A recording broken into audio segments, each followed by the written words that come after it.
Hi guys, my name is Guillermo here in Toronto from Moso Catering, and I'm going to teach you how to make Quinoa Chaufa, which is essentially a quinoa fried rice, replacing the rice with quinoa. It may sound like it's a Chinese dish, but there's a million Chinese people living in Peru, and our cuisine is very much influenced by the ingredients that they have made readily available for us. Chaufa is the word for fried rice. It comes from the Chinese chao fan, meaning fried rice. And instead of rice, like I said, we're going to be using quinoa.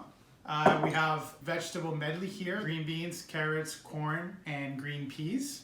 The proteins that we're going to be using today is chicken and shrimp. We have some garlic, some ginger, and some red peppers. To finish off, we're going to garnish with some coriander, some sliced scallions, a little bit of soy sauce, a little bit of sesame oil, and a secret ingredient that I'll tell you about later. We are going to be using a cast iron pan. If you don't have one of these, a non-stick pan would be great as well. And if you're lucky enough to have a gas stove at home, then you can definitely use a wok. You're gonna add a good amount of oil into your pan and swirl that around. The first thing we want to cook is the chicken.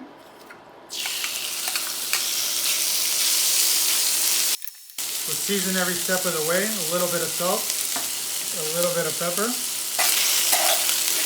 So when your chicken is halfway cooked, we added the red peppers. Now we're gonna add some green onion. We're going in order of the things that take longer to cook. 75% of the way cooked, you wanna add in garlic, ginger about the same, and allow that to cook until the chicken is 100% cooked. Chicken's looking nice and cooked, so at this point we're gonna add our quinoa. Once the quinoa is in, you want to allow it to get crispy, cooking for about a minute or two on high heat. And at this point, we're going to add our vegetable mix. Everything is nice and happy and it's together.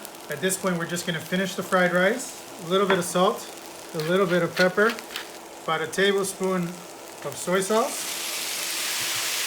a teaspoon of chicken powder, and about 2 teaspoons of sesame oil. Now that everything's together and happy, we can transfer it to your plate or platter.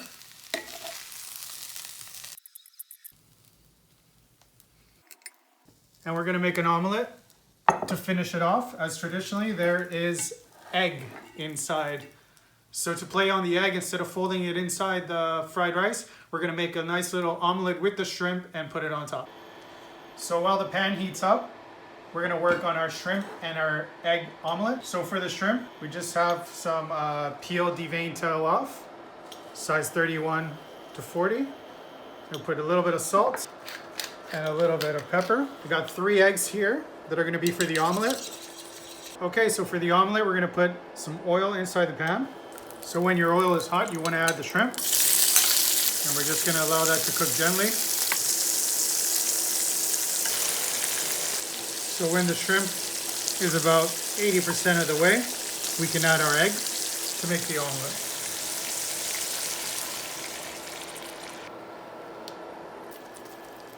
So when the egg is nicely cooked, still a little bit soft on top, we're going to transfer the omelet onto the rice. We can garnish that, a little bit more sesame oil on top. A little bit of green onion, coriander, and there you have it.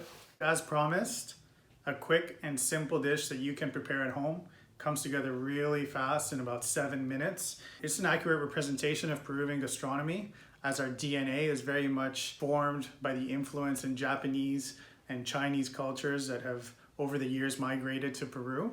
The secret ingredient here, as I mentioned before the video started, was the chicken powder. This is something that's used very commonly in Chinese restaurants across the globe, Chinese restaurants in Peru as well. So if you are looking to have that like authentic restaurant flavor, you can add it. If not, you can also keep it clean and just omit the chicken powder. Other than that, quinoa chaufa with chicken and shrimp.